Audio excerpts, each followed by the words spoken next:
Hello friends, welcome to let's uncomplicate. Myself Geeta. आज हम discuss करेंगे क्लास 7th की एनसीईआरटी बुक ज्योग्राफी में चैप्टर 9 और ये लास्ट चैप्टर है। मीन्स इसके बाद जो है 7th क्लास की ज्योग्राफी कंप्लीट हो जाएगी। वैसे तो ये पहले ही कंप्लीट हो जाता, थोड़ा सा टाइम लग गया वीडियो लाने में, बट कोई नहीं, कोशिश रहेगी कि डेली आपको एक चैप्टर करवाऊं जिससे कि आपकी हेल्प हो पाए। जो लोग भी वीडियो देख रहे हैं, लगता है कि आपको इस वीडियो से हेल्प मिल रही है, ये वीडियो आपके लिए यूजफुल है, तो इसे लाइक कीजिए, लोगों के साथ शेयर कीजिए, स्पेशली जिनका सीटेट पेपर सेकंड एसएसटी है उन लोगों को शेयर कीजिए ताकि उन लोगों को भी हेल्प मिल सके और इस बार का जो सीटेट जैसा एग्जाम है वो अपना ईजिली क्लियर कर सके। आप जो है हमसे टेलीग्राम ग्रुप पर भी जुड़ सकते हैं, उसका लिंक जो है मैंने डिस्क्रिप्शन बॉक्स में दिया हुआ है और आगे की वीडियो के लिए चैनल सब्सक्राइब कर सकते हैं अगर आपको यूजफुल लगता है तो चलिए स्टार्ट करते हैं। चैप्टर 9 रेगिस्तान में जीवन। चैप्टर को हम बेहतर तरीके से समझेंगे, टू दी पॉइंट्स में समझेंगे। जितने भी हाईलाइटेड पॉइंट्स है बहुत ही इंपॉर्टेंट है सीटेट के पॉइंट ऑफ व्यू से और पूछे जाते हैं वो क्वेश्चन और पूछे गए भी हैं, तो उन जितने भी हाईलाइटेड पॉइंट्स हैं उनको मत छोड़िएगा। रेगिस्तान में जीवन, तो हम सब लोग जानते हैं कि रेगिस्तान में जीवन लोगों का कितना कठिन होता है क्योंकि ये बहुत ही ज़्यादा गर्म होता है। कई रेगिस्तान गर्म है और कई ठंडे, तो उसी के बारे में हम अध्ययन करेंगे। तो सबसे पहले रेगिस्तान से शब्द से ही हमें समझ में आता है कि वो स्थान जहाँ पे बारिश कम होती है, अर्थात एक ये शुष्क क्षेत्र होता है। मतलब कि रेगिस्तान में बारिश कम होती है, इसलिए वो क्षेत्र जो होता है शुष्क होता है और बारिश कम होने की वजह से वहाँ की जो वनस्पति होती है विरल पाई जाती है, अर्थात वहाँ पे वनस्पति दूर दूर पाई जाती है या जो पाई जाती है वो कंटीली झाड़ियाँ होती हैं। और यहाँ का जो तापमान है वो उच्च और निम्न तापमान होता है, अर्थात कहीं पर उच्च तो कहीं पर निम्न तापमान होता है। या किसी एक ही 24 घंटे में ही आपको देखने को मिलेगा कि एक टाइम ऐसा है कि उच्च तापमान है तो एक टाइम ऐसा आएगा कि एकदम पूरा निम्न स्तर पे तापमान चला जाता है। तो उसी को हमें समझना है और इसे चलिए टू दी पॉइंट्स में हम पढ़ते हैं। तो सबसे पहले तापमान के आधार पर जो है रेगिस्तान दो प्रकार के होते हैं, गर्म रेगिस्तान और ठंडे रेगिस्तान। ठीक है, तापमान के आधार पर रेगिस्तान दो प्रकार के गर्म और ठंडे होते हैं, अर्थात कई जगहों पे जो है रेगिस्तान में बारिश होती है, जिन जगहों पे बारिश होती है थोड़ी बहुत, तो लोग वहाँ पे बस जाते हैं और थोड़ा बहुत खेती करके वो अपना जीवन यापन करते हैं। तो सबसे पहले जो हम बात करेंगे, हम सब लोग जानते हैं कि जो गर्म रेगिस्तान है, विश्व का सबसे बड़ा गर्म रेगिस्तान वो है सहारा रेगिस्तान।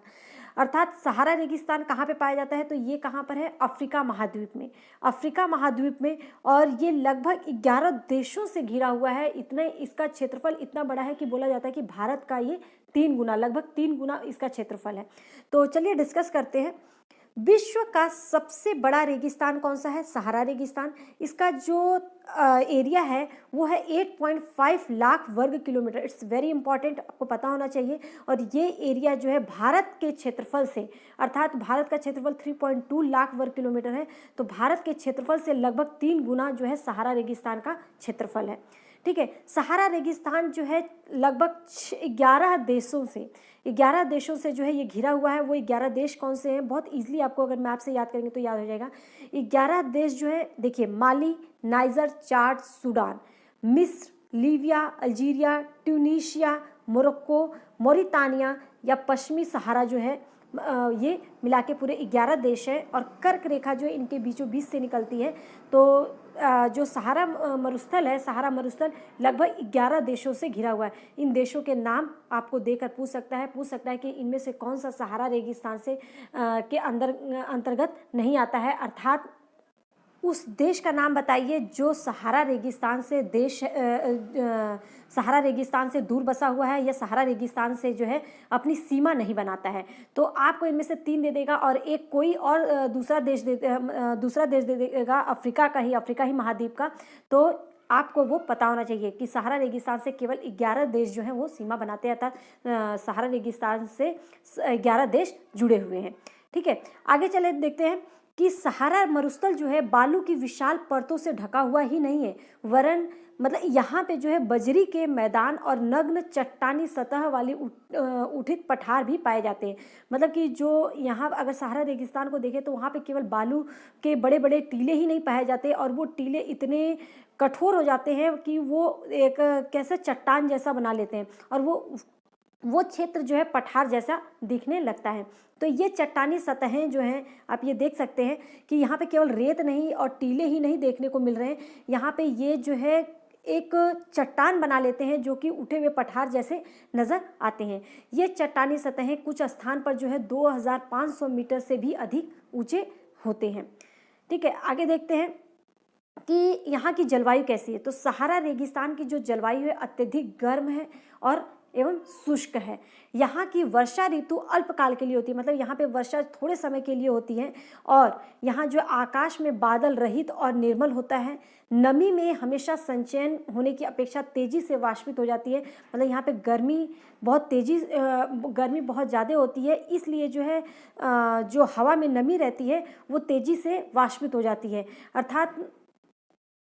अर्थात नमी नहीं बनती है। क्यों? क्योंकि गर्म स्थान होने के कारण, वहाँ पे गर्म क्षेत्र होने के कारण वहाँ पे वो क्या हो जाती है, वाष्पित हो जाती है। तो इसलिए बोला जाता है आकाश जो है वहाँ का बादल रहित और निर्मल होता है, क्योंकि नमी नहीं पाई जाती है। ठीक है, दिन अविश्वसनीय रूप से बहुत गर्म होते हैं, मतलब दिन का जो समय होता है बहुत ज़्यादा गर्म होता है। वहाँ का तापमान लगभग 50 डिग्री सेल्सियस से भी ऊपर पहुँच जाता है, जिससे रेत एवं नग्न चट्टानें अत्यधिक गर्म हो जाती हैं। अर्थात दिन के समय में वहाँ पे गर्मी बहुत ही अधिक होती है, वहाँ का तापमान लगभग 50 डिग्री सेल्सियस तक चला जाता है। इसके ताप का विकिरण होने से चारों तरफ जो है बहुत ही गर्म हो जाता है। रातें वहीं पर अत्यधिक ठंडी हो जाती हैं, क्योंकि तापमान गिरकर हिमांक बिंदु लगभग जो है 0 डिग्री सेल्सियस तक जो है पहुँच जाता है।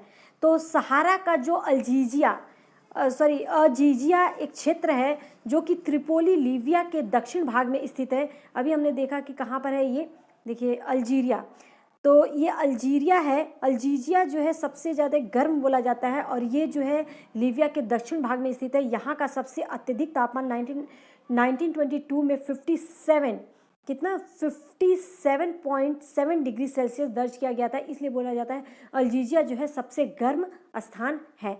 तो रातें यहाँ की अत्यधिक ठंडी हो जाती है, तापमान गिर कर जो है 0 डिग्री सेल्सियस पर पहुँच जाता है, यहाँ बहुत ज़्यादा ठंड हो जाती है। तो 24 घंटे में ही आपको गर्मी भी देखने को मिलता है और ठंडी भी। रेत होता है तो रेत जो है एक टाइम में बहुत ज़्यादा गर्म हो जाएगा, तो वो एरिया जो है क्षेत्र बहुत ज़्यादा गर्मी वहाँ पे होगी, और रात में जो है बहुत ज़्यादा ठंडा हो जाता है, तो वहाँ का जो तापमान गिर कर 0 डिग्री सेल्सियस पर पहुँच जाता है।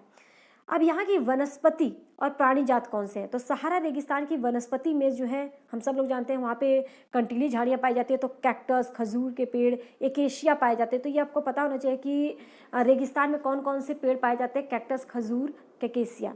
ठीक है, यहाँ कुछ स्थानों पर मरुद्यान खजूर के पेड़ों से जो है घिरित हरित द्वीप पाए जाते हैं। किससे? खजूर के पेड़ों से घिरा हुआ वो द्वीप जैसा दिखता है। यहाँ पे कौन कौन से प्राणी जात पाए जाते हैं? तो ऊंट, लकड़, बग्गा, सियार, लोमड़ी, बिच्छू, सांप की विभिन्न प्रजातियां जो है छिपकली आदि की प्रजातियां पाई जाती हैं।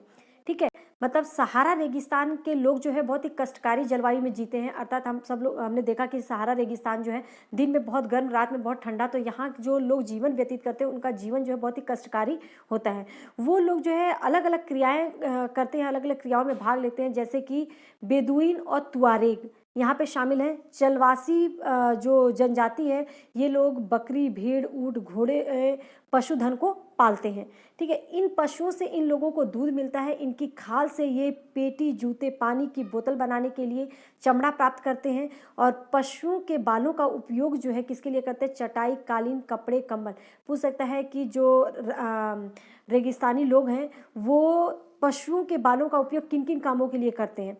ठीक है, तो या तो सहारा रेगिस्तान में जो लोग हैं वो अपने पशुओं के बालों का उपयोग किन किन कामों के लिए करते हैं? तो चटाई, कालीन, कपड़े, कंबल आदि बनाने के लिए।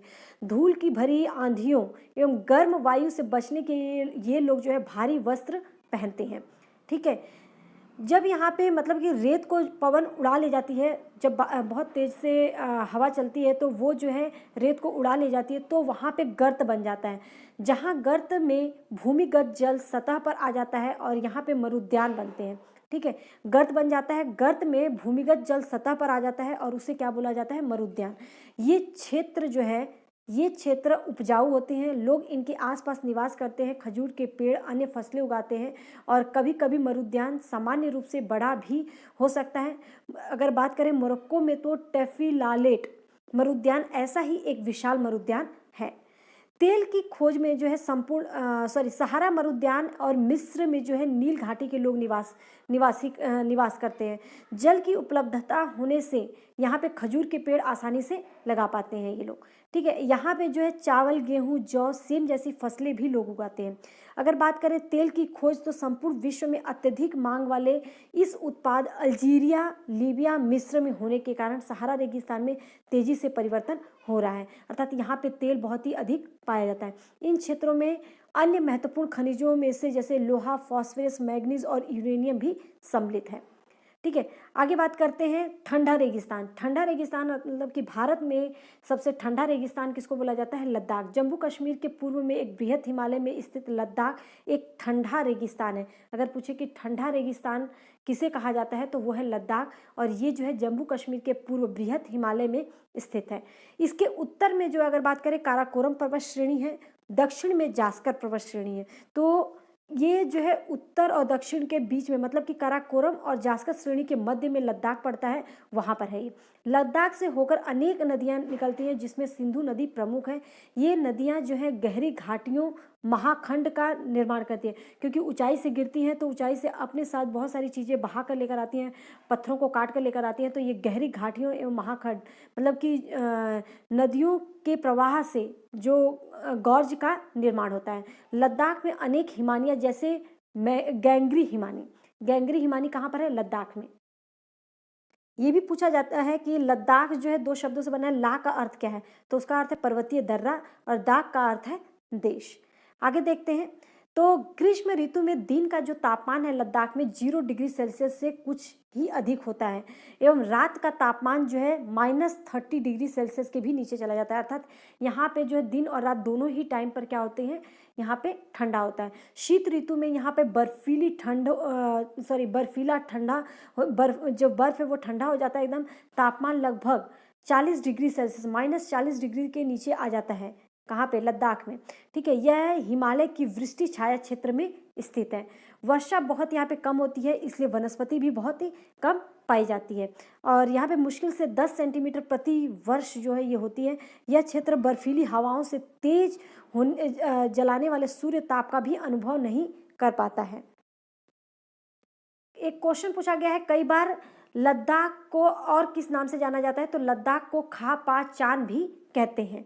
ठीक है। यहाँ पे वनस्पति की बात करते हैं तो लद्दाख में जो वनस्पति है, यहाँ पे उष्ण शुष्कता के कारण वनस्पति बहुत ही विरल होती है, क्योंकि यहाँ पे वर्षा कम होती है, इसलिए यहाँ पे एक शुष्क क्षेत्र होता है। यहाँ पे शुष्क वनस्पति पाई जाती है। वनस्पति बहुत ही विरल पाई जाती है। शुष्क क्षेत्र होने के कारण यहाँ पे वनस्पति बहुत ही विरल पाई जाती है, दूर दूर पाई जाती है। जानवरों के चरने के लिए कहीं कहीं पर घास, छोटी झाड़ियाँ मिलती हैं।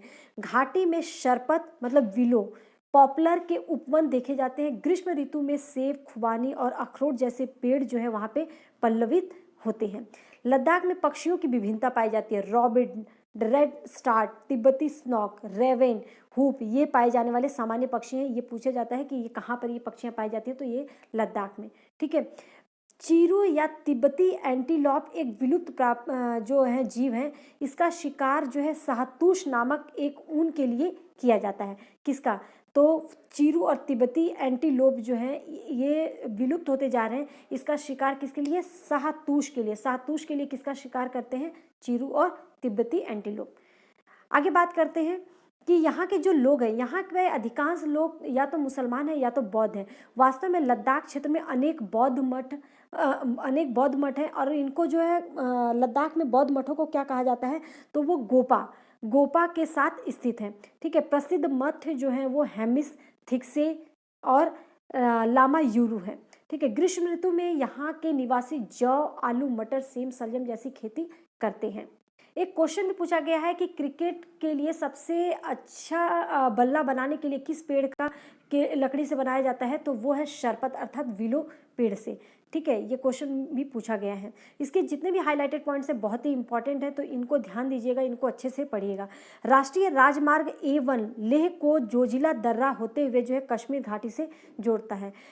तो जो जोजिला दर्रा है किसको जोड़ता है? राष्ट्रीय राजमार्ग A1 मतलब लेह को कश्मीर घाटी से कौन सा दर्रा जोड़ता है? तो वो जोजिला दर्रा, लेह को कश्मीर घाटी से। ठीक है। आगे देखते हैं।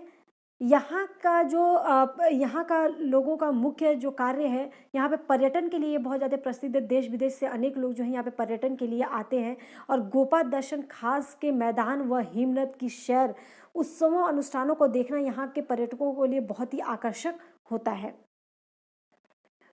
मनाली लेह राजमार्ग, जो मनाली लेह राजमार्ग है ये 4 दर्रों से गुजरता है।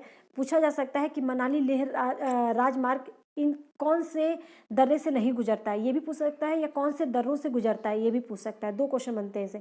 रोहतांगला, बारालाचा ला, लुनंगालाचा और टंगलंगला।